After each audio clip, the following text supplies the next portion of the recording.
What is up, Coach Emma here, and welcome back to the Fit Habit Life podcast, where we cut through the noise, talk real health and fitness, sustainable fat loss, and habits that actually work. And on today's episode, I'll be talking about how to get strong AF. I'm trying to swear less, but you guys know what that stands for, probably. Strong as. Anyway, and the reason I'm talking about this is because so many women still want to be smaller, want to be skinny. Why the hell is skinny back? I was going to say the F word. Why is skinny back? Why is that a thing? I've been there. I've worked out 4+ hours a day, restricted my calories, which led to binging, overeating, and then a cycle of endless frustration and self-hate because I'm like, why can't I be skinny? Well, it's because I'm over-exercising and then restricting myself, and then my body's like, stop it, feed me. And then when I feed way too much.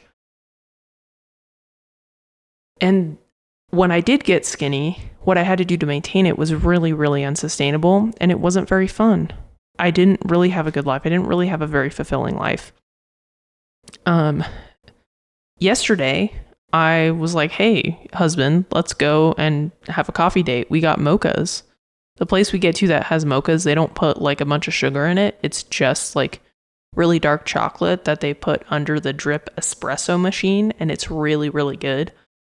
And so it's not super sweet. And then I saw like a sugar cookie, and it was like this big ass like block. Like it was like the size of my face almost. And I was like, you know what? I kind of want that. And skinny Emma, like little tiny 155 pound Emma, like 20 pound lighter Emma with less muscle and less strong Emma would have been like, I can't do that. I can't do a coffee date. I'm going to get an Americano. I actually like Americanos. But I would have never even suggested doing that or even bought a cookie, and the cookie was really good. It was really rich. I don't know if I'll be able to do that again for a while, but I didn't have digestive issues, which was great. But yeah, yesterday I had a mocha and a cookie, a big ass cookie. My husband and I shared it, but I think the half I had, it was probably crumble cookie size calories. So it was probably like 500 calorie half of a cookie. Totally worth it. Mocha was probably 800 calorie, like quote unquote snack. And I wouldn't have done that. Today after church, we went to lunch with my in-laws, and I wouldn't have done that. I did want to eat at home, but also we haven't really hung out with them in a while. So I'm like, yeah, let's go get breakfast. Like, I'm fine with that. And then I have plans to go to dinner with a friend. I would not have done that before. I would have figured out something else to do, which is fine too. And it depends on your goal and on your season and other things. But point being is, when I was trying to be skinny all the time, my life was really, really boring. It wasn't very fulfilling. It was anxiety ridden. Like, if I had an event to go to, I would try to eat before, or I would have to hyperfixate on what was going to be there.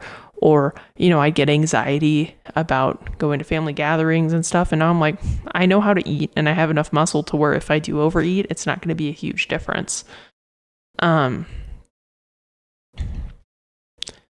So it's much more enjoyable to try to fuel your body and be strong, which is going to get you the body that you want, than it is to try to be skinny all the time. And so I've been talking about it more on social media because I'm really, really passionate about it, because I have a much more enjoyable and better life now than I did then. And I definitely had to go through that period to be where I am today.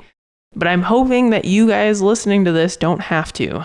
And this goes for you too, men. Like, my husband, also, like, he used to be pretty overweight. And so he would heavily restrict his food and stuff. And he was doing the fasting thing, no carb thing, which is how I got onto like no carb, low carb. And now he's easily able to maintain his weight. And because of the mold situation that we've been in, he hasn't been able to train or anything. But it's okay. Like, he will be set up for a position. And now he's like, you know what? It's way more fun to like try to be strong and to have more flexibility. Last night I had a weird craving. I'm not actively in a fat loss phase or muscle building phase. I'm kind of in a let's not be moldy phase, but I've been craving the Chick-fil-A grilled chicken wrap, which is like, who even craves that? I probably hadn't had that in years. So yesterday after the gym, I picked that up and I got him 2 spicy chicken sandwiches. And he felt fine today, and he looks great. So it's, again, he has that flexibility now to eat that. Whereas before he was probably eating less than 2,000 calories a day. And yeah, he looked smaller and leaner, but he wasn't healthy and he didn't feel good and he had low energy. He had worse problems than he does now. So anyway, my point here is men and women, if you're trying to improve your body composition, lose body fat, look toned or muscular or strong, like spending a good majority of time trying to be really, really strong and fuel your body, fuel your training, that's going to get you where you want to go. So I wanted to dedicate an entire episode to being strong, how to get super strong. And obviously this is nuanced. This is a nuanced discussion. I'm going to generalize it because it's really hard to, depending on the person, what you're doing now and all of that stuff, that all matters. But generally speaking, I'm going to talk about how to get strong.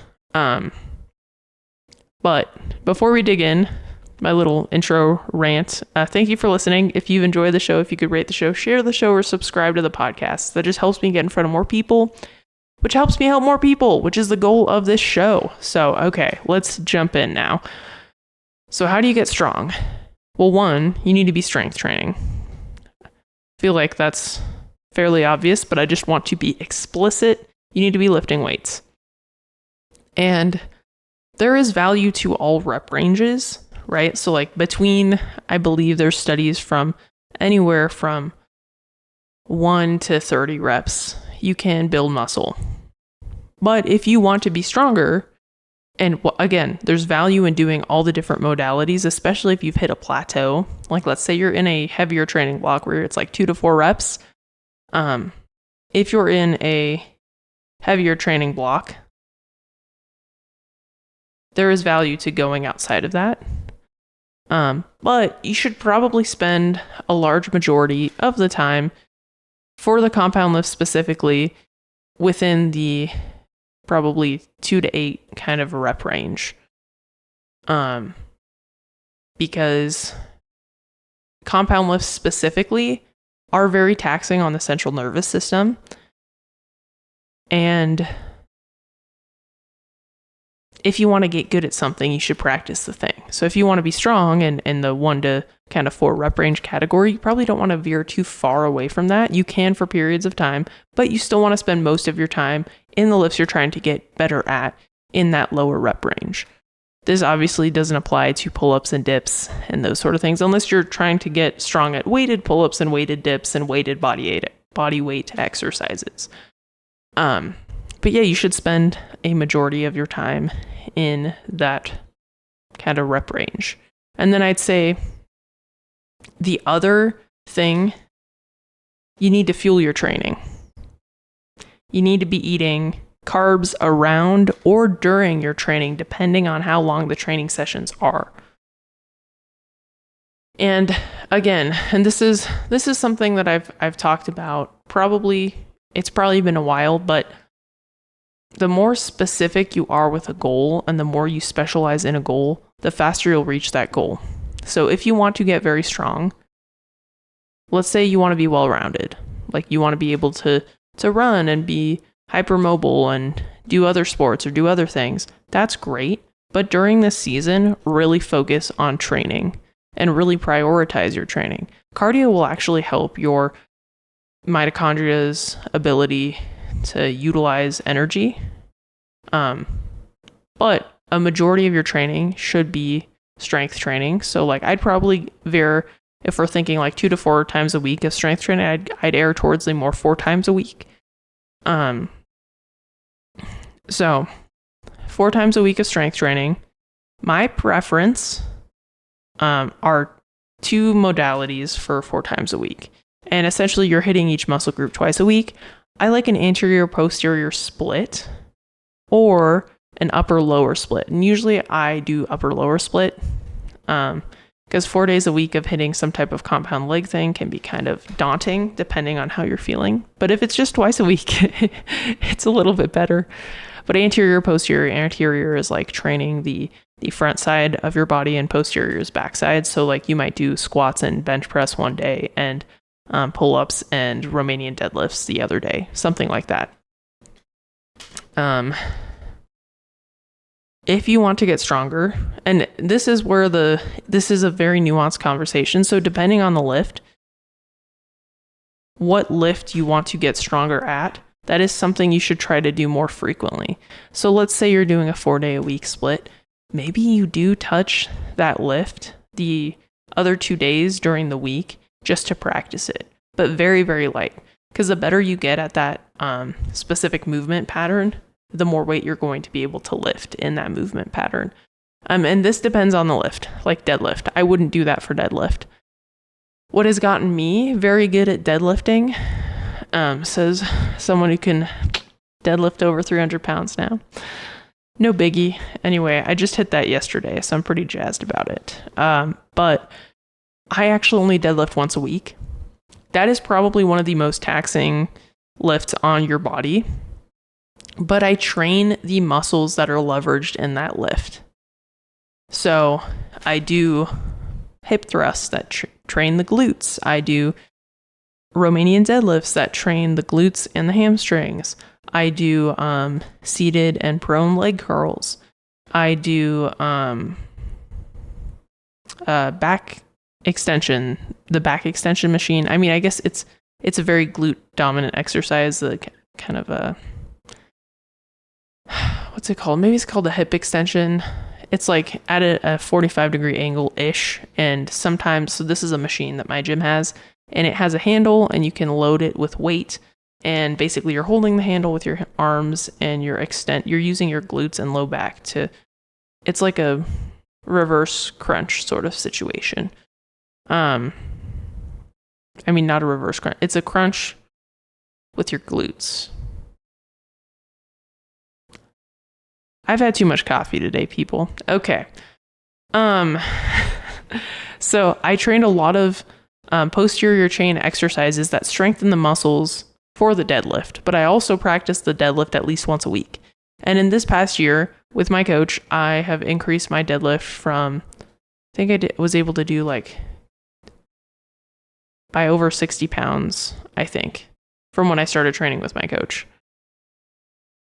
I could probably do more than 300 pounds, but I was scared because I was alone and I wasn't sure if I should just go for it. And everybody else said I should have gone for it and I was alone. So 350, I'm coming for you. But anyway, I got good at that lift by training the muscles, by strengthening the muscles that are important for that lift, but also practicing that lift. And another good example to use because this is an exercise that if you can't do it yet, you might think it's kind of challenging to train. But no, because machines. So like pull-up. It is the best feeling in the world to be able to do a pull-up as a woman. Deadlifting 300 pounds is probably closer now. I'd say that's a better feeling now. But being able to do a pull-up is a huge deal. And in order to do a pull-up, you can't really practice a pull-up yet because you can't do one yet. So that's where training those specific muscle groups and leveraging machines and other exercises become really important. So basically, overall, practice the movement if you can. If you can't, practice a regression of that movement. So for a pull-up, I would do a lat pull-down. Practice a regression of that movement, and then spend a lot of time in the eccentric of that movement. So the other thing that has helped me get really strong this past year is I've done a majority of my compound lifts with a 4-second eccentric tempo. And so basically, whenever I'm lowering that weight, I'm counting to 4 as I'm lowering that weight. So if I do a chin up, and I count to 4 as I'm lowering myself down to the bottom. And that has gotten me super strong in all the lifts. Deadlift, I have very long femurs and long arms, so my squat and bench press, squat is better than it was, but they're not great. So I am a long-limbed person, okay? But they've still gotten better by doing this. So tempo, and then practicing the part of the lift that is the hardest for you and holding it there. So that's where you can leverage tempo. Let's say for bench press, the hardest part for you is like right at the bottom of that rep. Hold it there for 2 seconds and then go up. You're going to have to lighten that load. But if you practice holding in that position, your body's going to adapt and it's going to be able to overpower that position. It's going to get better at being in that position, which is going to get you stronger. So, but if you're doing all these things and you are not eating enough, which is why I talked about carbs around training sessions and eating enough, your body will not adapt and you will not make progress. So the other thing, since going into my fat loss phase, I believe was like basically May of 2025 until like August of 2025. Since then, I've been at maintenance and or a surplus. I'm about 10 pounds heavier than I was back then, but I can do more chin-ups than I could back then, weighing 10 pounds more. So you need to fuel your body, because if your body doesn't have enough fuel, it's not going to be able to recover and rebuild that muscle tissue that you broke down when you've been training. And let's just say for pull-ups, for example, that's what you're working on, and you put on some muscle and the scale goes up. You probably put on a little bit of body fat too. You could always go into a cut later, but and so it's literally July 12th. So it's been over a year almost since I've been in a fat loss phase. And I've gotten significantly stronger because I've been fueling my body enough. Despite all of the stressors I've had, despite all the moldiness, despite the travel that we've had and the other craziness of life, I've gotten significantly stronger. And it's because I've fueled my body. And I'm not actively trying to build muscle or lose body fat. I'm just trying to be healthy right now. But I'm still trying to fuel my training so I can get the most out of my training sessions. So I've been packing like some carb stuff to eat if I'm on leg days usually. Upper body days aren't as taxing. Leg days are big muscles. I get hungry mid-workout. So now I have carbs to help me push my training capacity so that I can recover better and push better in my next training session. So you got to eat enough. Period. End of story. You got to eat enough to get stronger. And you have to practice that lift. Focusing on tempo and practicing the parts of the rep that are the hardest for you are going to help with that strength too. And just having a good strength training program where you're not overtraining or overtaxing the body. Because yes, sure, you can practice squats every day, but that's going to be a lot on your body and that's going to make it hard to recover and rebuild all of that tissue and everything. Because your body's not going to be able to recover from all the stuff that it's doing. So the other thing to prioritize is rest and recovery. And part of that is fueling, but part of that is sleep, stress management, taking days off, not training more than 4 days a week. I'm really adamant about this. Like I have some clients that need the consistency and they're not pushing the intensity enough to where they can train 6 days a week and they're doing like 2 lifts a day. But most of my clients that are pushing really hard, I'm never going to have them do more than 4 days a week of lifting. That's just too much on the central nervous system, and I don't train bodybuilders. So none of these people are on steroids or anabolics. They might be on TRT, but that's not enough to recover from training more than 4 days a week. So, how to get strong? Prioritize rest and recovery, fuel your body, practice the lift, train appropriately, and use tempo. So anyway, if this was at all helpful and you're like, dude, Emma, I want to get super strong. I want your help. Just shoot me a message. My Instagram is below. I'd be more than happy to chat and help.